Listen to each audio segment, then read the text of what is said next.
Here she comes!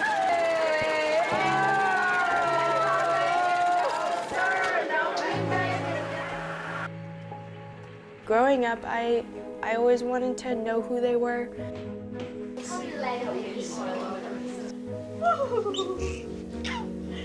There's always like a piece of you that's never really fulfilled. We are going to the Chinese Bureau of Affairs. I went through biological parents, foster parents, and then adoptive parents. Had in my mind I had to be the perfect child to prove to them that they honestly adopted me for a reason. There were times where I didn't want to be Chinese. Am I good enough? Is what I'm doing okay? Having those moments, taking a bath, taking a shower, so people wouldn't hear me cry. My name is Zoe. I'm Cosette Eisenhower.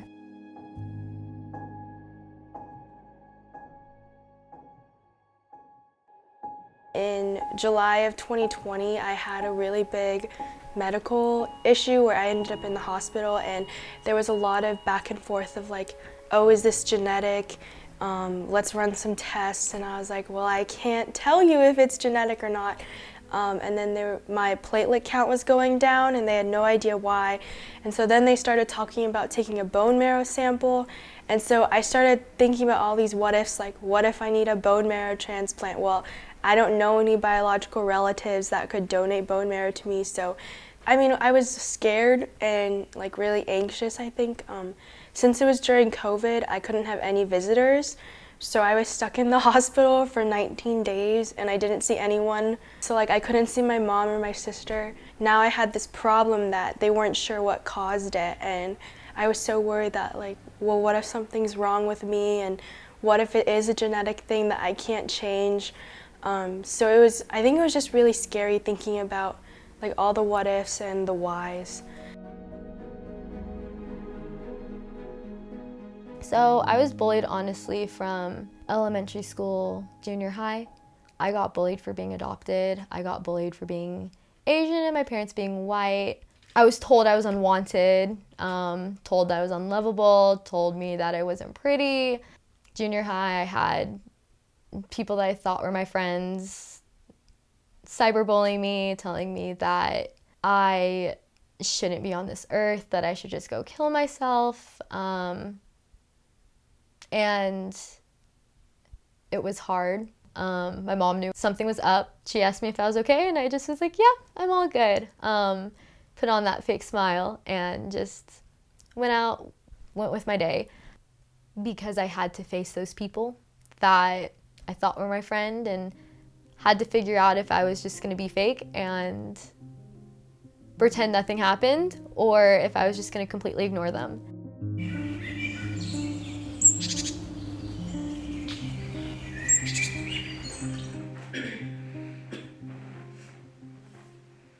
Hello. Hi. What's up?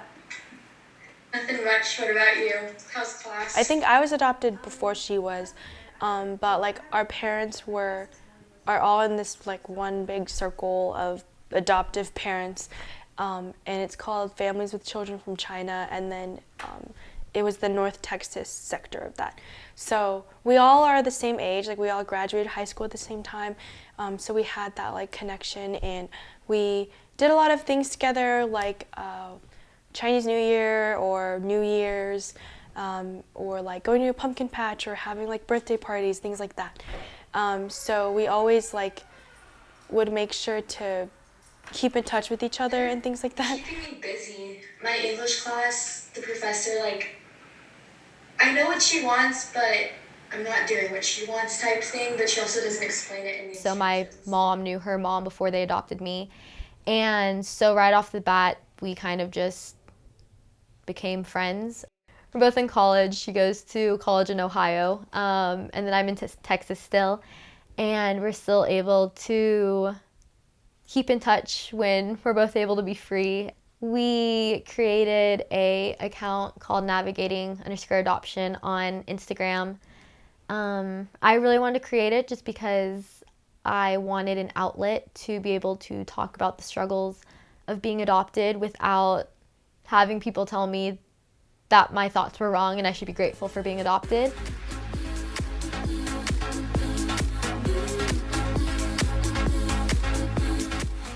We'd reach a lot of different people. We reached like adult adoptees and younger adoptees and like international and domestic adoptees. And then we also reach like birth parents and adoptive parents and then people not involved at all. So I think it's really cool that we're able to like reach so many different kinds of populations with our work. As I got older and realized how many people did not know what adoption was, the struggle of adoption, the emotions of being an adoptee, that adoption isn't all rainbows and pretty stars and all of those things, that there was sadness to it also, really made me want to advocate for adoption even more.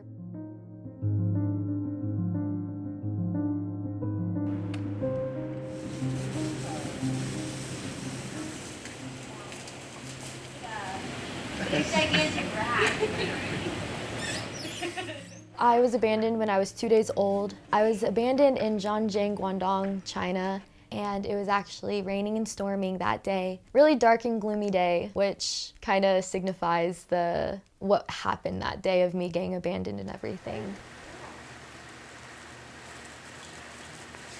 July 3rd, 2002, we got a package through FedEx, delivered it, and in the envelope there was a picture of Cosette, basic information like her size and weight, and the minute I saw her picture, there was no question, she was ours.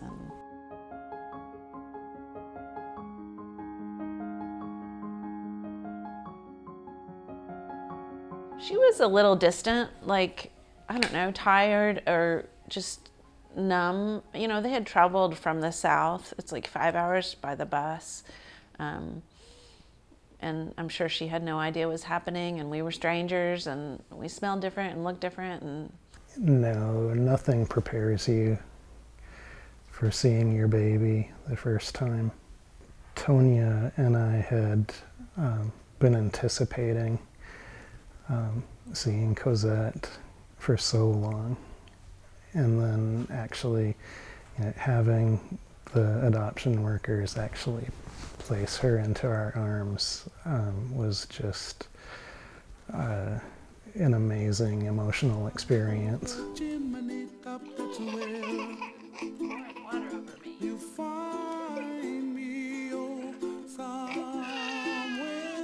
she was found by a crowd of people outside of a hospital that she was 2 days old based on her umbilical cord. She became unhealthy in the orphanage. She was losing weight and not eating, and she was diagnosed with failure to thrive. We talked about adoption from the day she was part of our family. We talked about her birth mom and birth parents. And of course, you want to be careful to give someone information that's age appropriate and do it in a way that isn't gonna, but no, I don't remember the first time we talked about abandonment because we talked about it constantly. I think it was at a very young age, I really wanted to know who my birth parents were and really started asking those questions on why did my parents abandon me? Like, what was the reason for that? Was it because, one thing I always told myself was it because I wasn't pretty enough? Was it because I wasn't good enough, even though I was only 2 days old or a day old? She's had different kinds of cameras. When I was in kindergarten, my mom was 10 minutes late, and I bawled my eyes out because I thought she abandoned me. She didn't tell me that, but I knew that she was afraid of being abandoned. I made sure that I was at school before the bell rang so that she didn't have to stand on the corner and feel alone because I knew she was afraid. I know most likely in that instant, if I truly thought about it, she probably didn't because she was always on time, but it was traffic or something. But In my mind, it was like, she's 10 minutes late. They abandoned me, just like the other people did. So I think it was a mix of just fear, but I think the abandonment issues were really just unsure of the world, pretty much.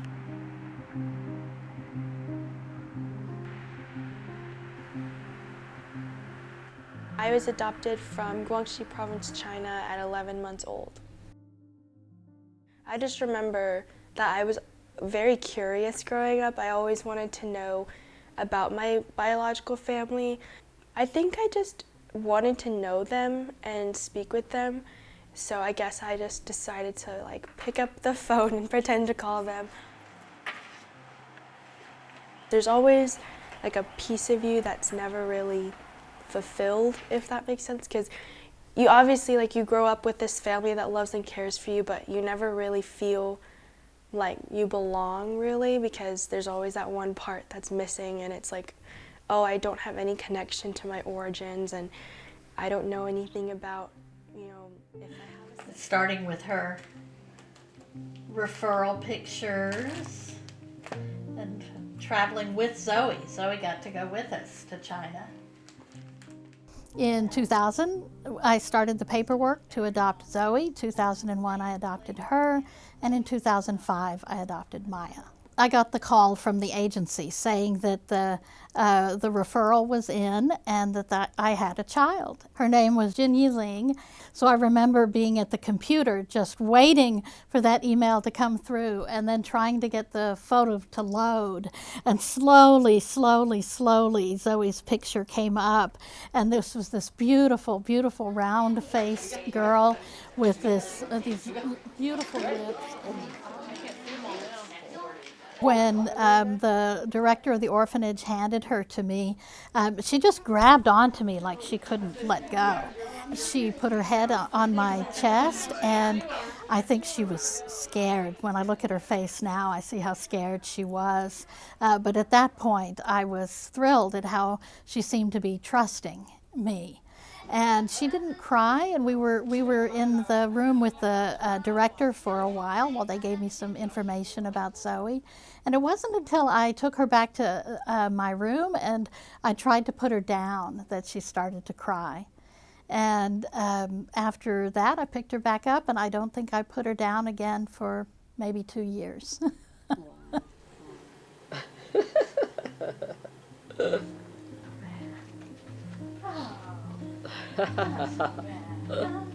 This is the note that the orphanage told me was found with Zoe that has her date and time of birth.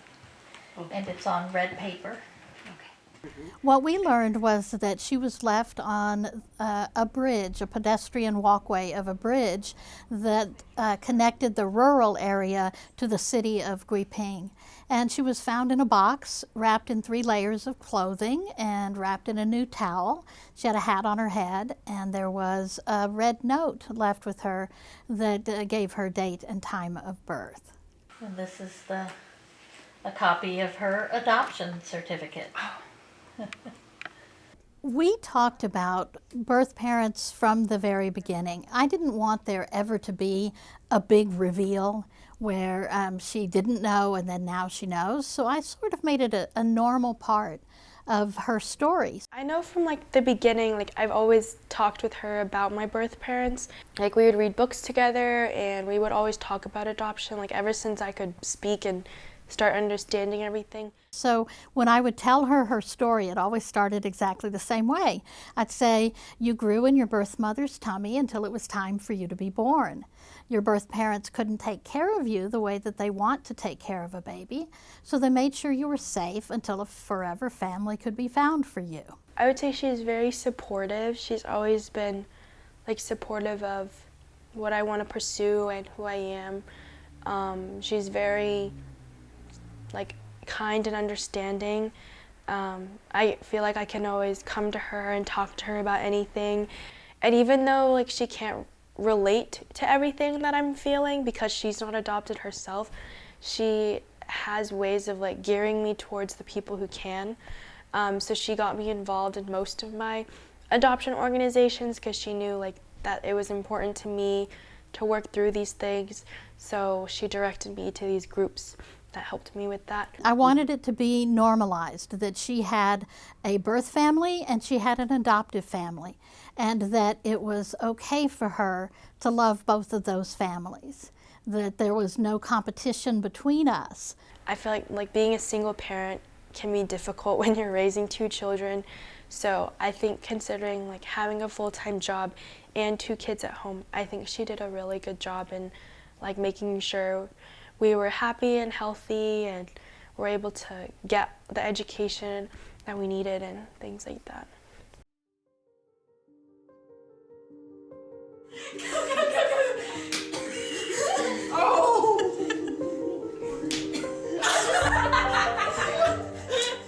A lot of the stuff that I went through as a kid, I really just kept inside, feeling unlovable and just telling myself that I was unlovable, telling myself that I was unwanted, and all of those things I really do think caused me to have less friends. I always had my guard up with people.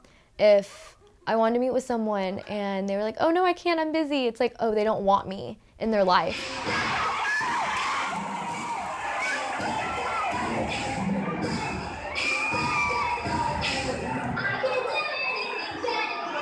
With anything that happened in school, I felt like I needed to get an A in order to impress my parents, to prove to them that they adopted me for a reason and they adopted me for a purpose, and that they didn't, like, I'm not gonna bring shame to them, pretty much. And that was as long as I can remember, pretty much until high school. Never really told my parents about that. Didn't want to cause any conflict in the family. So I kind of just had in my mind I had to be the perfect child. Yeah, you got to strike a pose. You're a cheerleader.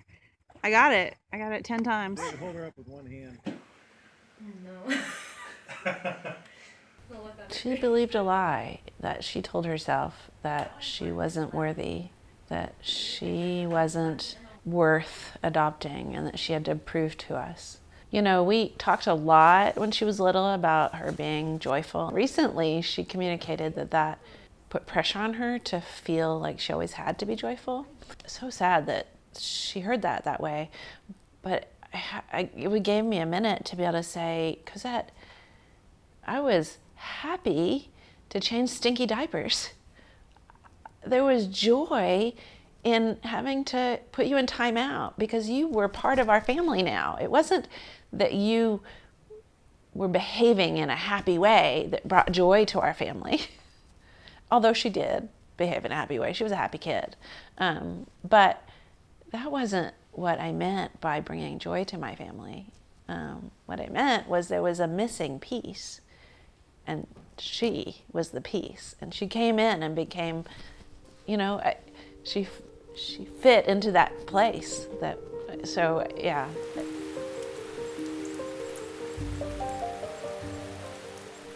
2018, we had 3 deaths in the family. My aunt, the dog that I had since I was 10 years old, and it was a dog, but still very a part of the family, and then my grandma passed away. What started that was that my sister was murdered. It was probably one of the hardest things in my life. I didn't really recover personally. I still probably am not recovered. It's been 3 years. I didn't have the capacity to really help Cosette through any of that. And she really, it fed into some of her fears. It was hard to not feel like they were leaving me, even though they were, but not feeling like they were abandoning me was something that was really hard to wrap my mind around. She allowed herself in her imagination. When something like that happens to you, the worst thing that you can imagine happens. The security of your life kind of disappears.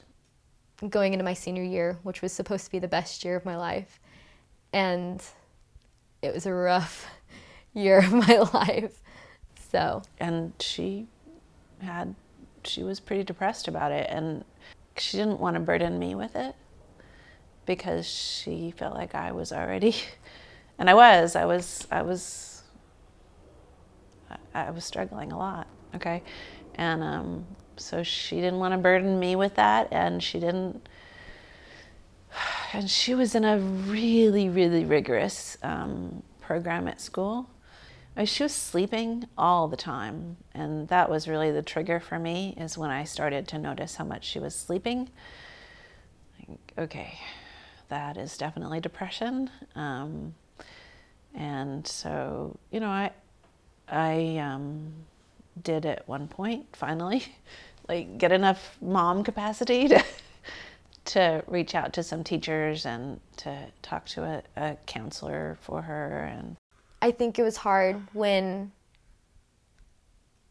my grandma passed away, just because my grandma and my grandpa also came to China when my parents adopted me.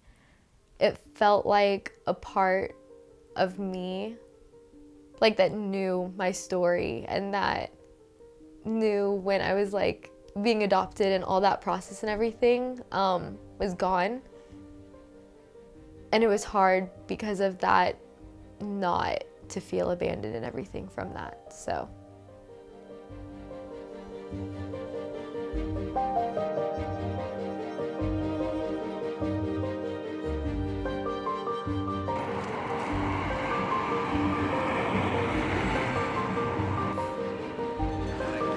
I do the same thing with my art, but I wasn't like really conscious of it until I was closer to this age, to adult. We never like learn in our classroom.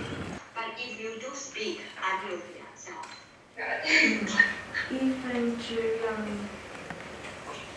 显示 which caused the sickness to get. I think I've always been proud to be Chinese.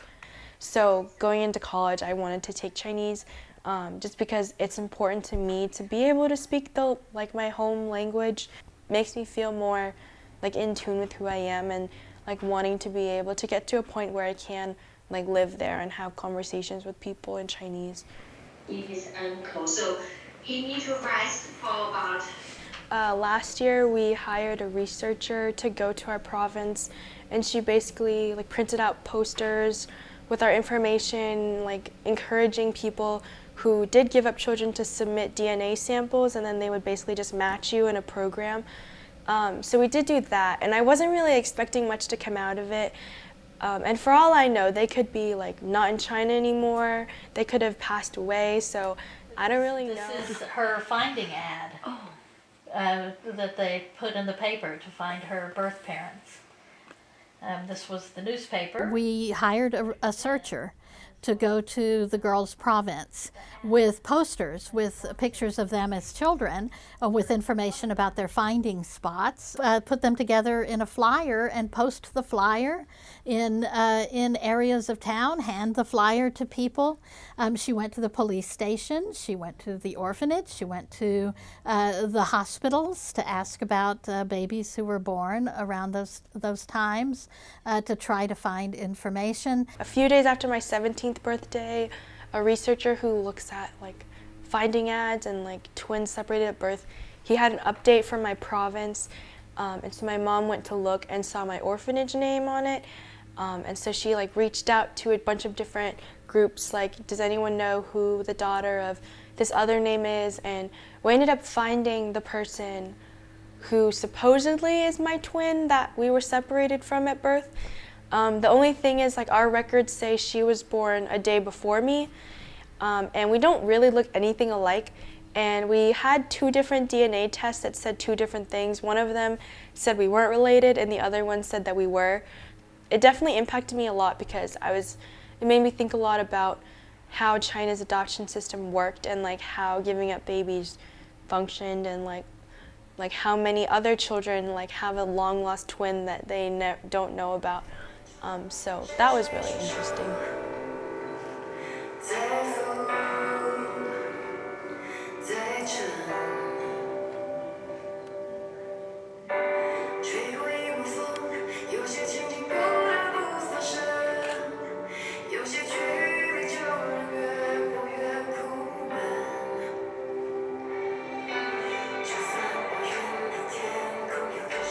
And then I also remember like every Mother's Day and Father's Day we would write letters to them and we would burn them, which is like based off like the Chinese burning incense and sending up like prayers and like red envelopes and stuff like that. So that was kind of the base of that, was like getting our message up to wherever they are. A part of me still does believe that like they got the message somehow, or like I hope that they feel that I still think about them, and I would like to believe that they still think about me too.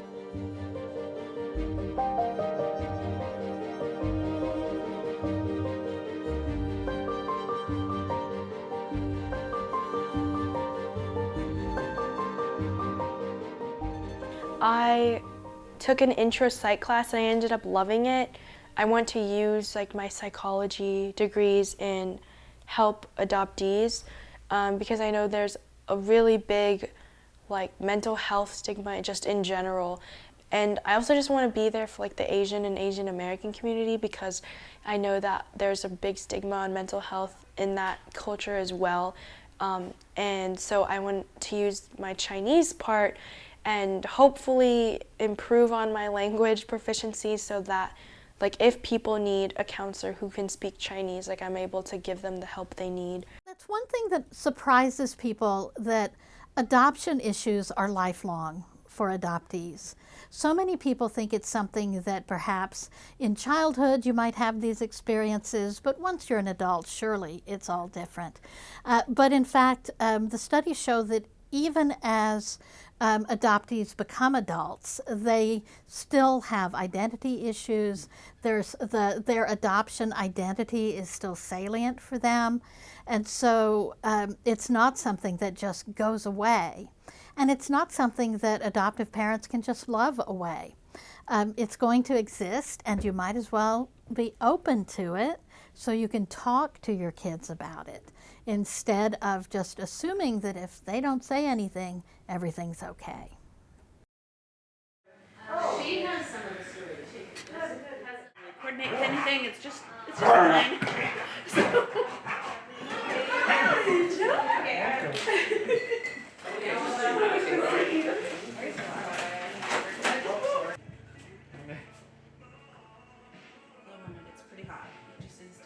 I always knew I was Chinese. I never had the thought that I was white. And I think because of being brought so much into the culture, experiencing the culture, and my parents doing all of those things, like, really helped me. Mom, each one's gonna have 3, or do we want to leave these inside until...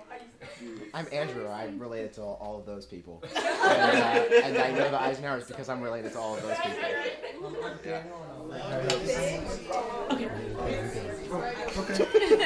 It's like every year I really pray over this meal. I feel like the Lord told me to gather our friends as family, and we do that every year before Thanksgiving. Okay, I have regrets about my behavior. I might have done things that I'm not proud of, or I wouldn't have made the right choice or whatever. Just as a human and as a parent, I would make choices that were different, right, in my parenting. But in terms of adding those two to our family, no regrets.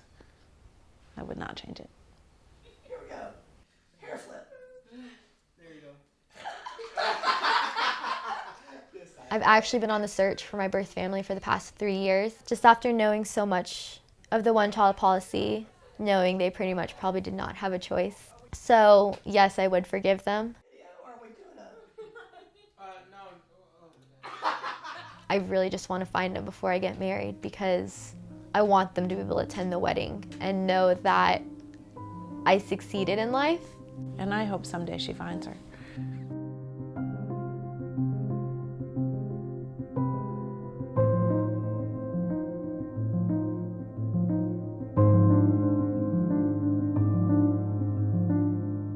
Super caring, kind, always trying to help everyone. He's really great, and I'm really grateful to have him. And yeah, enjoy.